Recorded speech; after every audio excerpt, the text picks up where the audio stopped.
Hello everyone, I'm Dr. Nitasha Pandey and today we'll be going through the steps in conducting research.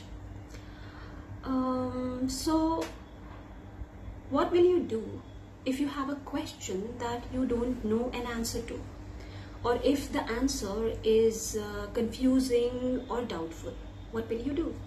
You will basically look for the answer to that question, right?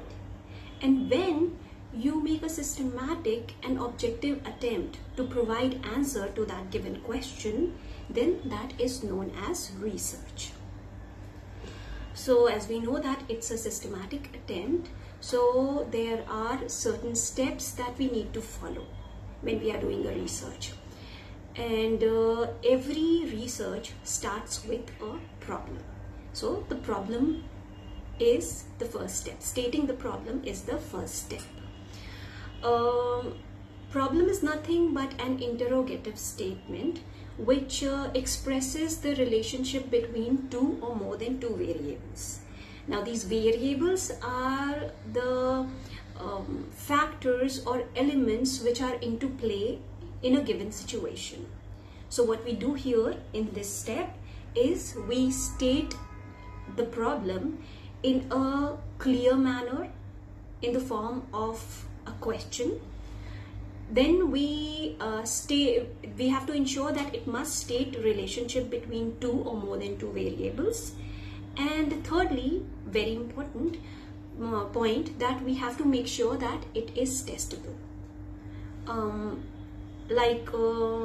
We have to know that whatever problem we are taking up and working on, it should have the ways or the tools through which we can find an answer to that question.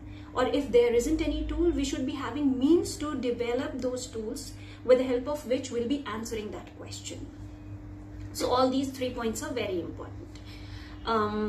Say for example, if we want to study the effect of mental stress on the span of attention. As we know, span of attention is the duration for which we can focus the attention onto a given task. So if we want to study the effect of mental stress on the span of attention, then if this is the question in mind, then we will state a problem in the form of an interrogative statement. So the problem would be like, will mental stress affect an individual's span of attention? So that would be the problem. Here we can see that the statement is very clear. It's very clearly stated. Will mental health affect the span of attention of an individual? It's clear. It is in the form of a question.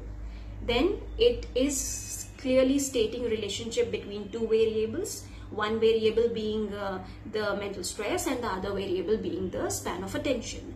And it is testable because we have different tools to assess the span of attention, and also we have different tools to assess the level of stress in an individual. So this qualifies as a good problem to work on in a research. Once we have done that, then we come to the second step, which is review of literature. This again is a very important step. Here what we do is we try and gather all the information which is there in the area of our interest. Like here, if we take the same example, then we will be looking for all the information which is there related to mental stress, and all the information which is there related to span of attention, and also if there is any study connecting the two or seeing the effect of these two variables on each other, then we have to look for those studies as well. So we have to extensively look for all the information that we can get on this subject. And it's important because it serves three purposes.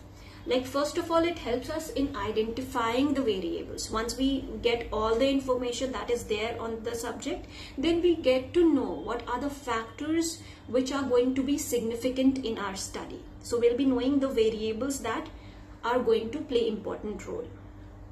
Other than that, we will also be avoiding repetition. Like when we will go through the literature and all the work, then we'll know what are the researchers already done in this area, and we won't unknowingly repeat any work which has been already done. Because if we are simply repeating some work, then we are not giving anything useful and we'll be wasting our time and effort. So review of literature also helps us in avoiding that kind of repetition. And thirdly, it also helps us in synthesis of the prior work. So we get the gist of all the prior work, and that lays the foundation for us to start a good research on. And we can do the review of literature through different sources. Like we can go through the books for information, or we can go through the journals, abstracts and indexes.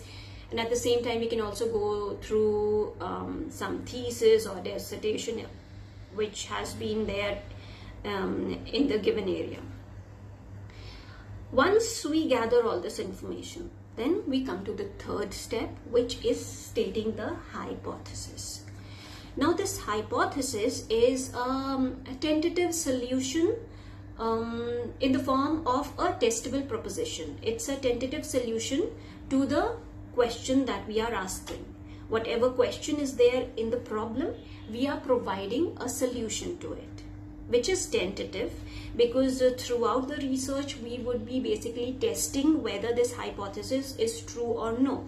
By the end of the research, we might get to know that the hypothesis is true, but there is also a possibility that the hypothesis may turn out to be false, and we might get to know something entirely new after the research. But right now, that would be the tentative solution, and that will basically give us the direction to move forward. If we take the same example of us studying the effect of mental stress on the span of attention. So the problem was, will mental stress affect the span of attention of an individual? That was a question. Now we are giving a tentative solution in the form of a statement that mental stress will decrease the span of attention in an individual. So this is a clear statement that we are going to test during the research. While forming the hypothesis, we have to keep a few things in mind. Like we have to make sure that whatever hypothesis we are forming, that is consistent with the facts and theories that we have come across.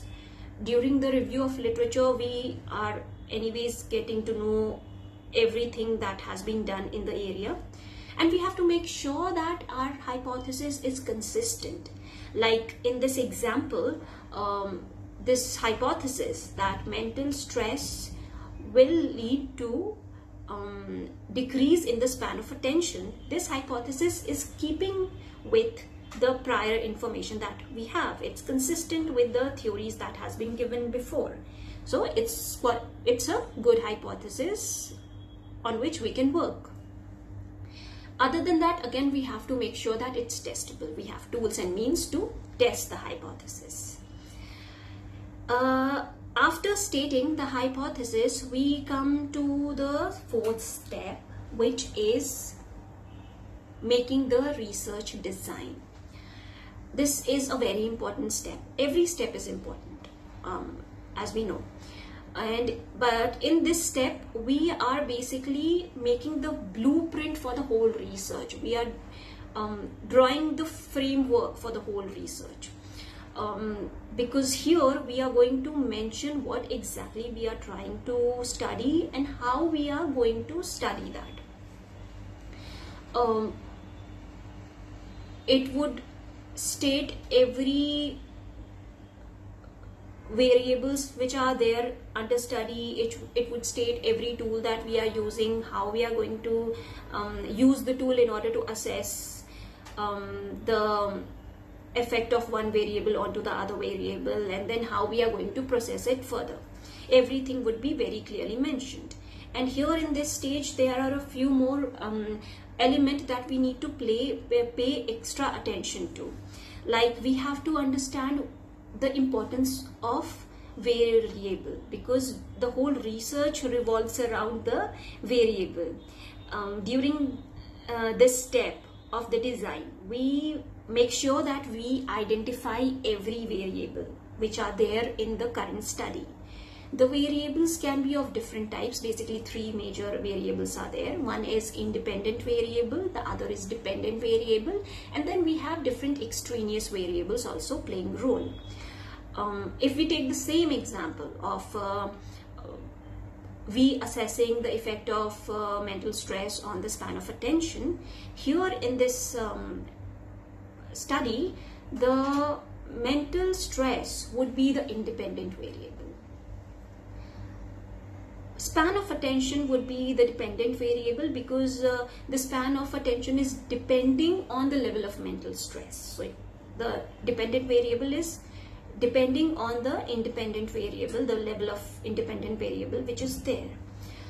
So these are the two major variables, independent and dependent variable, and we are studying the relation between the two.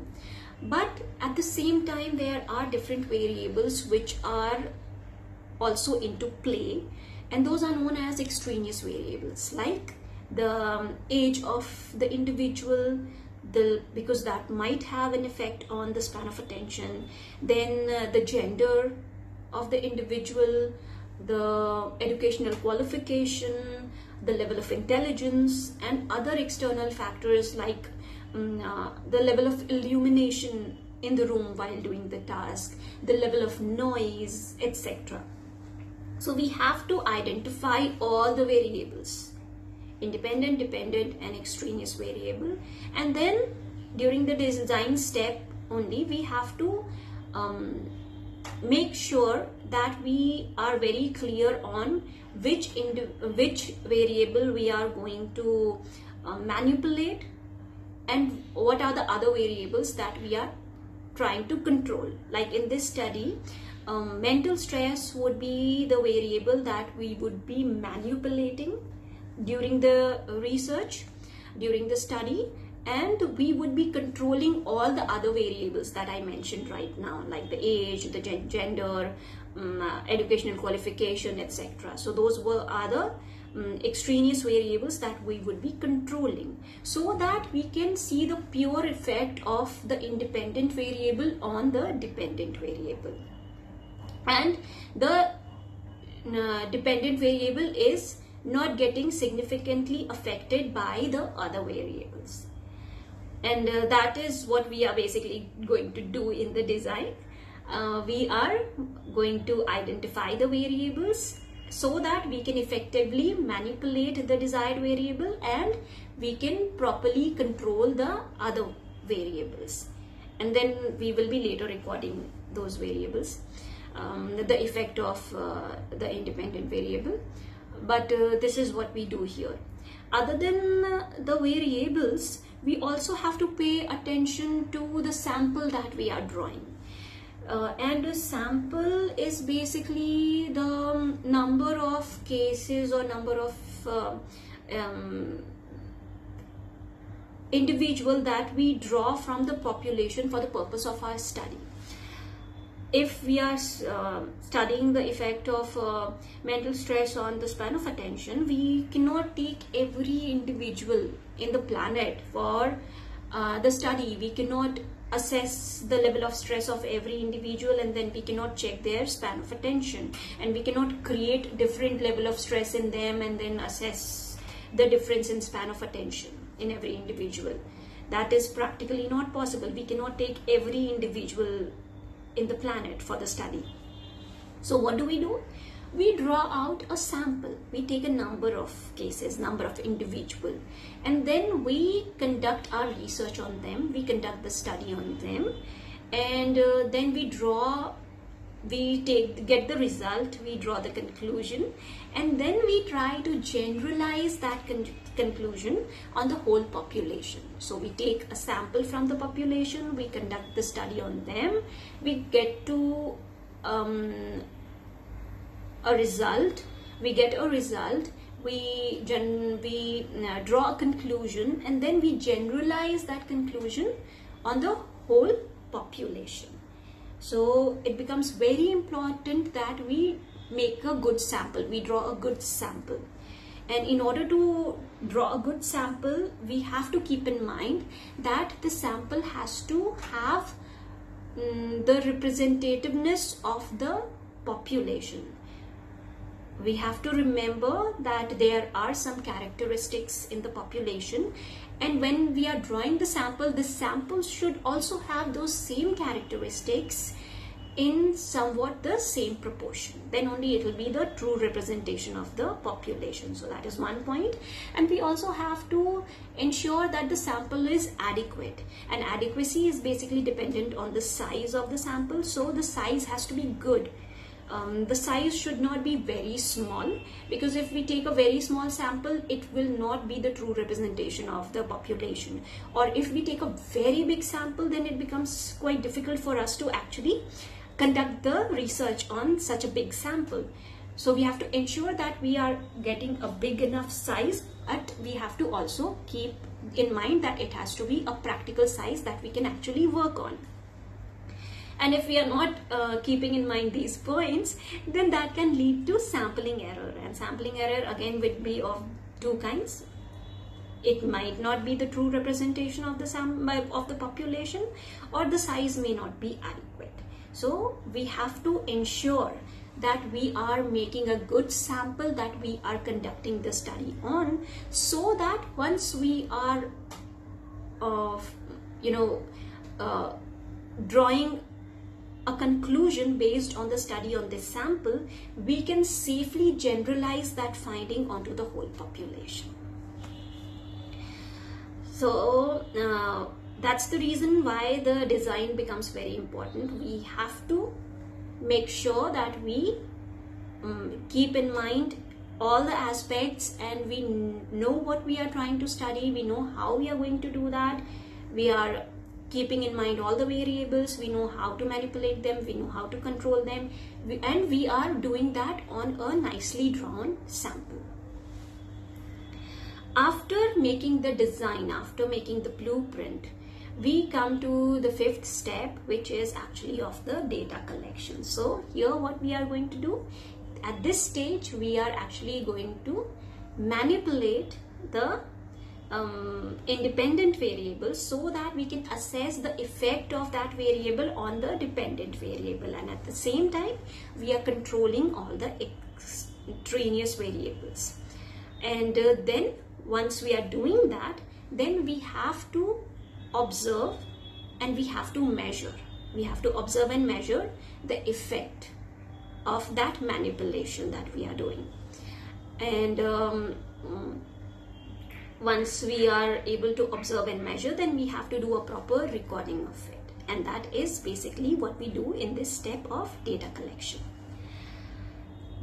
After this, we come to the sixth step, which is of data analysis. Once we have received all the data, we tend to organize the data. We make master chart, we make Excel sheets, we make tables, etc. in order to organize all the data that we have got in the form of numbers. Once we have that, then we have to basically analyze it. And we can analyze it by the use of statistics. Here we can use either parametric statistics or non-parametric statistics. Parametric statistics would be the preferred one, but it has to be used only when we are able to fulfill all the given criteria. Like if we have drawn the sample from a non-mini distributed population, or if the variables that we have are in the continuous form, or if the variables are in the form of interval and ratio scale, and at the same time if inclusion of one case in the study is not at all dependent on inclusion of any other any other case. So every case is independent from each other. If these criteria are being met, then we can safely use the parametric statistics. If not, then we have the option of using non-parametric statistics. And these statistical analysis would help us in drawing out more meaning out from the data that we have got in our research. Once we have done that, then we come to the seventh step, which is interpretation and conclusion. Here we draw conclusion, we make generalization, and we also make predictions. Once we have got the data, once we have done the statistical analysis, once we get to know the result, then we basically interpret that result, and then we draw the conclusion. And we draw the conclusion with the purpose of generalizing that conclusion on the whole population, and at the same time we would want to make some prediction based on that. If we again take the same example,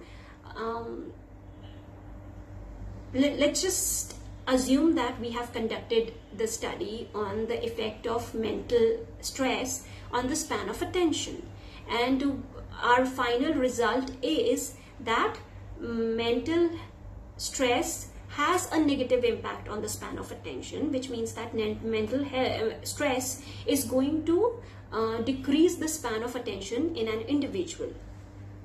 That is the result that we have obtained. So in this case, the hypothesis has been confirmed. And now if we have done the research keeping in mind all the points, then we can generalize this finding. We have done this research on a given sample. And now what we are going to do is we are going to generalize this finding onto the whole population. That it is for everyone, that whenever they are having too much of mental stress, then their span of attention is going to be shorter. Now this we can generalize, and we can also make prediction that if we want the individual to have a good span of attention, that we have to avoid any kind of mental stress, or these are the things that we can do to decrease mental stress so that the individual can have a longer span of attention. So this is what we basically do at this step, which is of interpretation and conclusion. After this, we come to the last step, which is of reporting. Reporting is nothing but basically, jotting down whatever we have done throughout. We jot down the problem that we have investigated, the methods that we have adopted, the results that we have obtained, and also the conclusions that we have drawn. We very clearly write down everything that has been done during this research for us to be capable of sharing it with others, and for others also to get information about our research that we have done.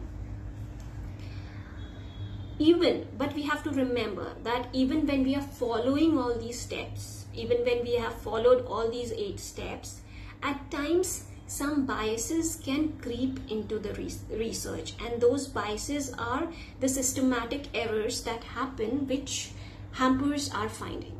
So these biases can happen at any stage, like it can happen in the design stage, or it can happen while conducting the research, or it can also happen while analyzing the result or analyzing the data. So it can happen at any stage, but whenever there is some bias in the research, obviously it will decrease the credibility of it. So we have to make sure that we try our level best to avoid any kind of bias, and we can do that by reviewing the guidelines for conducting research. We can from the beginning review and remember the guidelines and follow it as strictly as possible. We can draft the study early in the process. Once we start drafting, we get more clarity about what we are planning to do, what we were planning to do, and what we are actually doing. So if there is any bias, we are able to tap it and we are able to take care of it. Then we have to keep a detailed record of whatever we are doing. And we also have to incorporate all the data in the report. Not many times we come across some data, but we don't keep a record of it because we feel that it's not significant. But in order to avoid any bias, we have to make sure that we are keeping a record of every data that we are getting. And then we have to also acknowledge the limitations. At times we know that there has been some limitation, and when that happens, it's important that we acknowledge it. When we are reporting our research, we acknowledge that these are the limitation in the research, so that we tell others where we stand, and others also know what is the limitation that they need to work around. And that makes our research a good one if we are able to follow all these things. And it becomes also very important for us to follow the ethics, very important in order to do a good research. So we have to make sure that we are taking informed consent from the subject.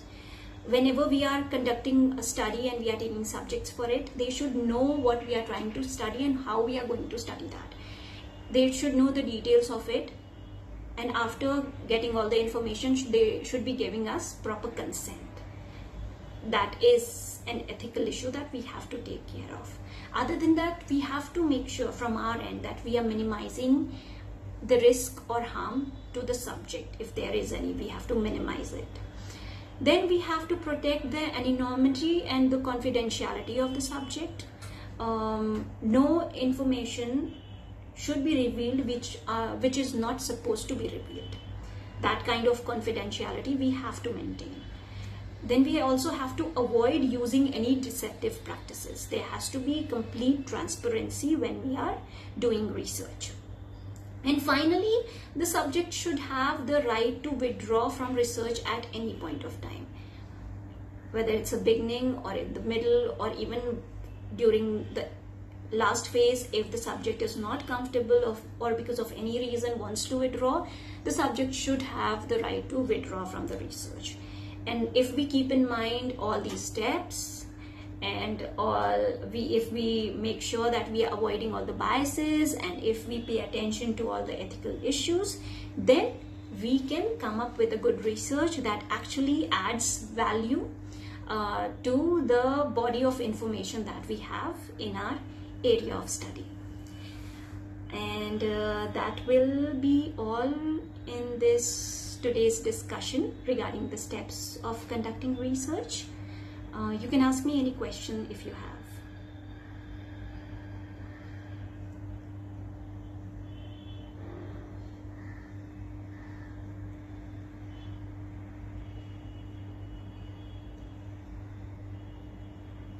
Whatever we have discussed, I would like you to go through it once again.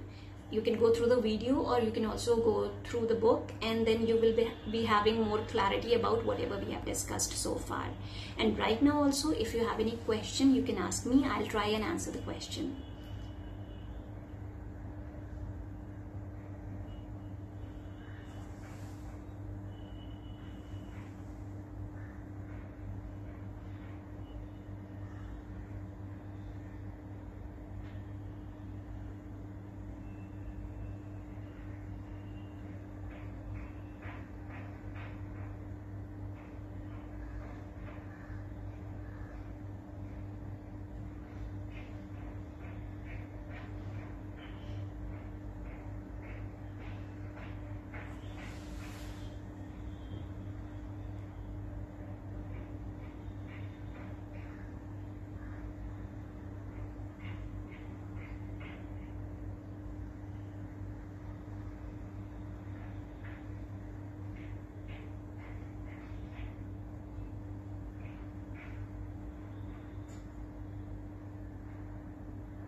I'll be waiting for another minute or two, and if you people don't have any question, then we will be ending the session.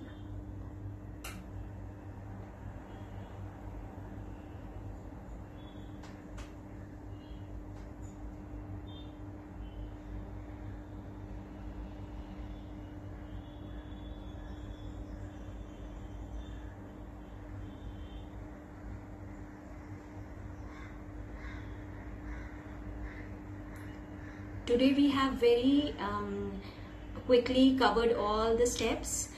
because we had to discuss the whole process of research in a nutshell. But in further lectures that we'll be having in future, we will be taking up all these concepts for every class, and then we will be discussing it in detail so that you can develop a better understanding of all the concepts that we have discussed today. And as I can see that there are no questions, we will be now ending the session. Thank you all for your time and have a nice day.